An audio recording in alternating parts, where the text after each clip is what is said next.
Welcome to my presentation, Enchantment with Nature. My main objectives for my research project is for the viewer to imagine a scene as if they were there with me and have a personal response to my images. Nature photography also can help raise the profile of our planet and environment.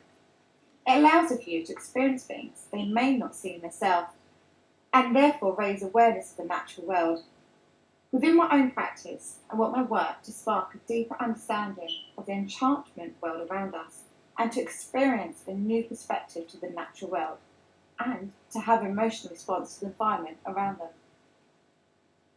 The word enchantment means delightful, charming or attractive, but it can also mean to be influenced or hypnotised with charm. This is exactly what nature does to me. I am a macro photographer, and macro photography allows me to discover a whole new miniature world with endless virtual possibilities. I adore the small things which often go unnoticed or can be taken for granted in the world around us. Nature photography for me never gets tedious, and there's always a new angle I can explore with my camera. I love the fact that nature is forever transforming and evolving, and photography is a tool which can freeze and capture a moment in time which can be never repeated again. Nature is truly unique and precious, like life on Earth, and nature is forever a reminder of the short time we have on this planet. To me, nature represents time, the past, present, and future. There are two main elements which have significant importance within my own practice: colour and nature. They work together to create a range of different emotions. Flowers are beautiful to look at, but that's not their only quality. In fact, many flowers also have healing properties that make them just as useful as they are pretty to look at. I have been researching the concept of flower therapy and the association between beliefs and symbolism of flowers and nature.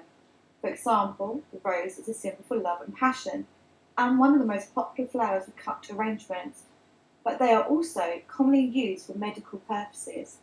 Roses contain a great deal of vitamin C, which is important for overall health and fighting some more serious conditions like heart disease and stroke. For me, this isn't the only reason why I love photographing flowers. For me, photographing flowers is very therapeutic. They help me with my creativity and allow me to visit beautiful locations, and just for a while, I feel like Alice in Wonderland. Responding from feedback I got in my last module, I was told it beneficial to look at botanical photographers. One I've chosen to look at is Karl Blossfeld. He was a German photographer, sculptor, teacher and artist who worked in Berlin, Germany. He is best known for his close-up photographs of plants and living organisms.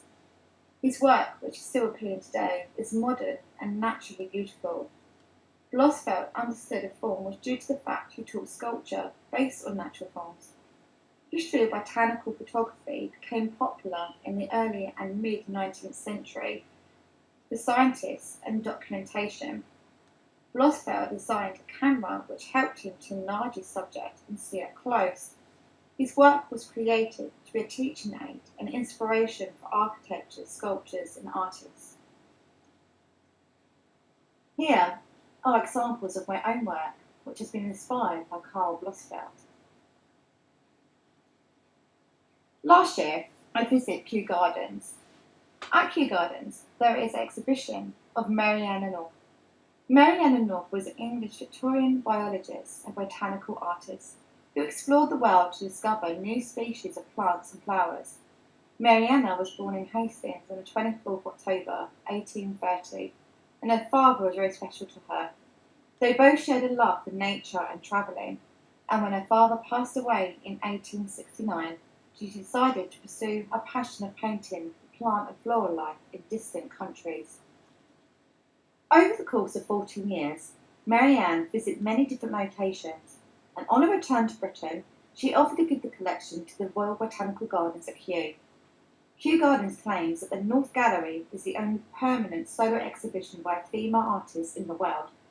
She leaves a legacy of documented plant life from all parts of the world before photography became a practical option. Botanical painting was normally done in watercolour or sketch on a white background, but Marianne used oil paints and included the natural surroundings. She was one of the first to take the images she produced to educate others in a more popular way of botanical life. The exhibition of around 830 paintings filled the room from bottom to ceiling and acts like a moving image as the viewer travels the body through the world and visits the places that Marianne did. I like this concept of exhibition, allowing the viewer to have an emotional response. The emotional and education connection is what I find really important. One photographer whose work has had a massive impact on mine is Kathleen Clemens. Kathleen is best known for her use of natural light and her unique stunning composition. I've enrolled onto one of her online courses called Creating Painterly Photographs. One of the techniques I like to use within my own practice is selective focus. Selective focus helps you to celebrate what's special in the subject. It also allows you to draw attention into the frame and also can hide flaws or even erase busy backgrounds. Examples of my own work inspired by Kathleen Clemens. Another inspiration of mine is George Oakley. She was an American painter, probably best known for her oversized close-up of paintings of flowers.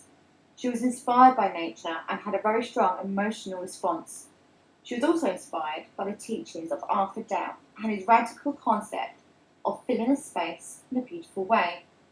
Georgia O'Keeffe is known for her recognisable forms, but she never moved too far away from her love of abstraction.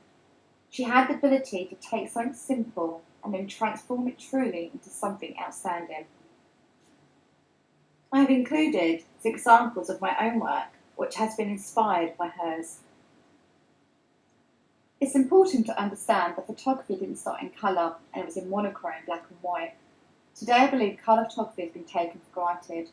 We're so used to taking pictures in full natural colour that we don't even consider how it came about. The journey that colour photography has taken has been long and difficult. Scientific investigation of colour had begun in 1666 by Sir Isaac Newton, who split sunlight with a prism to show that it was actually a combination of 7 colours on the spectrum. The first process for colour photography appeared in 1890s. The process reproduced colour by mixing red, green and blue light. The first fully practical and commercial successful screen process was invented in the early 20th century called oil-chrome. Like many artists and designers have done throughout time, many of us look at colour as a fantastic way to express ideas and emotions.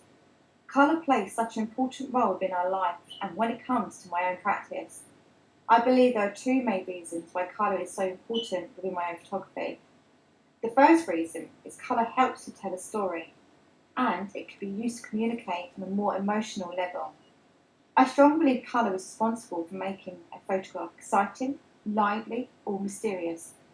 When we analyse photography, we are interested in the story it tells and how it makes us feel.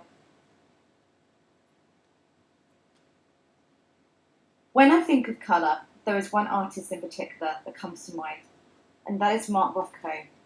He is a reminder of how the knowledge of colour can help to communicate a concept. The painting Earth and Green, 1950, is a great example to show how colour and composition could be used to create the illusion of 3D form. In my opinion, the paintings could represent architecture or landscape in an abstract manner.